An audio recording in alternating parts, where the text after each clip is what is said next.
Profit loss তথা লাভ এবং ক্ষতি এই বিষয়ের অঙ্ক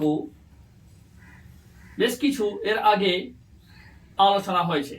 লাভ কি, ক্ষতি কি, ক্রয় মূল্যটা কি, বিক্রয় মূল্যটা কি এবং ধার্য মূল্য কি, এই বিষয়ে আগে কনসেপ্ট আলোচনা করা হয়েছে। এবং লাভ, পার্সেন্টেজ অফ লাভ, পার্সেন্টেজ অফ ক্ষতি, এই বিষয়ে এক্সাম্পলও বেশ কিছু দেওয়া হয়েছে। আজকে এই লাভ ক্ষতি পর্যায়ের একটা নতুন পার্ট বা একটি অংশ ধার্য মূল্য। এই ধার্য মূল্য দিয়ে কিভাবে অঙ্কের সমাধান করতে হয় সেই বিষয়টা আজকে আলোচনা করব। একটা এক্সাম্পল আমি নিয়েছি। বিভিন্ন কম্পিটিটিভ এক্সামে, বিভিন্ন গুরুত্বপূর্ণ প্রতিযোগিতামূলক পরীক্ষায় এই ধরনের অঙ্ক প্রায়ই থাকে। সবাই একটু ভালো করে লক্ষ্য করলেই বুঝতে পারবে। দেখো, ধার্য মূল্য থেকে অঙ্কের সমাধান কিভাবে সহজে করা যায়। একটা এক্সাম্পল আমি এখানে নিয়েছি, একটু লক্ষ্য করো। এক ব্যবসায়ী ধার্য মূল্যের উপর যথাক্রমে 15% ও 10% দুটি পৃথক ছাড় দিয়ে দ্রব্যটি 107.10 টাকায় বিক্রি করলেন। দ্রব্যটির ধার্য মূল্য কত? অর্থাৎ ব্যবসায়ী বিক্রি করেছে যখন, তখন তার যে ধার্য মূল্য ছিল অর্থাৎ লিখিত মূল্য ছিল, সেই লিখিত মূল্যের উপর দুটি ছাড় দিয়েছে, 15%, তারপর আবার 10%।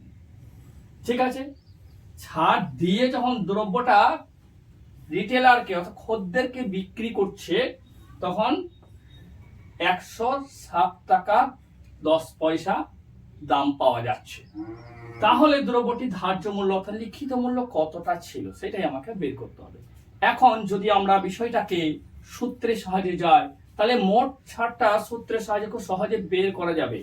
যখন দুই রকম ছাড় থাকবে কোনো বিষয়ের, তখন একটিকে এক্স আর একটিকে ওয়াই এই যদি ধরে নিই, তাহলে আমরা সহজে সূত্রের সাহায্যে এটা সমাধান করতে পারবো।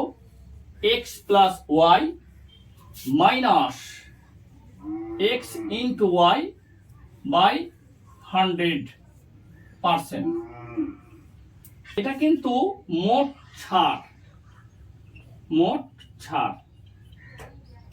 এই ধার্য মূল্য বের করতে হলে এইভাবে পরপর দুটি যদি ছাড় থাকে, তাহলে আগে মোট কত ছাড় সেটা কিন্তু বের করতে হবে।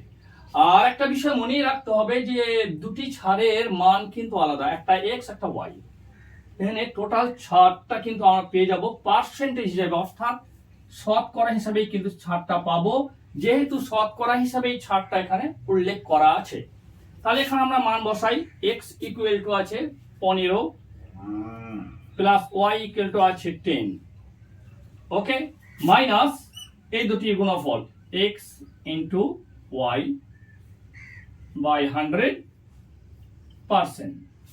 ঠিক আছে, এবার যদি আমি এখানে কাটাকাটি করি, 0 0 কেটে গেল, 5 3 আর 15, 5 2 আর 10। ওকে, এইবার 15 আর 10 25 মাইনাস 3/2।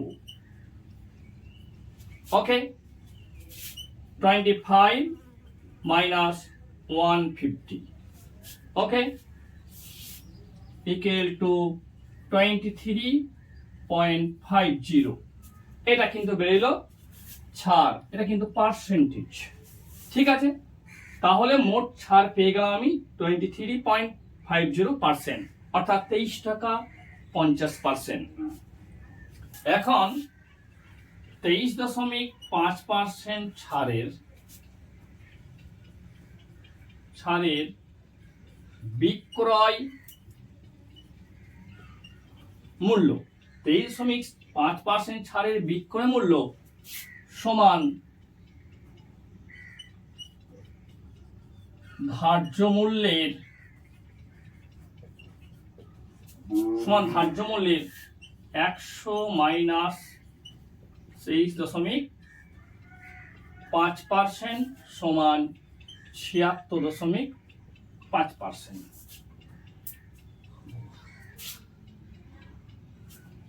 23.5% হারে বিক্রয় মূল্য সমান ধার্য মূল্যের 100 মাইনাস 23.5%, অর্থাৎ 76.5%।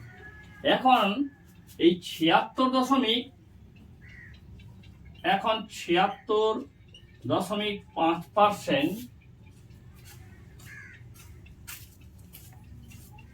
বিক্রয় মূল্য হচ্ছে 107 টাকা 10। 107 টাকা 10 বোঝা গেছে। 76.5% ধার্য মূল্যের বিক্রয় মূল্য হচ্ছে এই টাকাটা। এবার 1% কত হবে? 107.010 বাই 76.5। এবার আমাকে দেখতে হবে 100% কত। 100% বিক্রয় মূল্য, তাহলে আমরা পেয়ে যাচ্ছি 107.10 বাই 76.5 ইন্টু 100। ঠিক আছে, এবার আমরা যদি দশমিক উঠিয়ে দিই তাহলে 100 পেয়ে যাবো নিচে, 100 কেটে গেল, এই দুটো ভাগ করলে বেরিয়ে যাবে 140 টাকা। ওকে, অপশন আছে কিনা দেখে নাও, 140 টাকা। ঠিক আছে।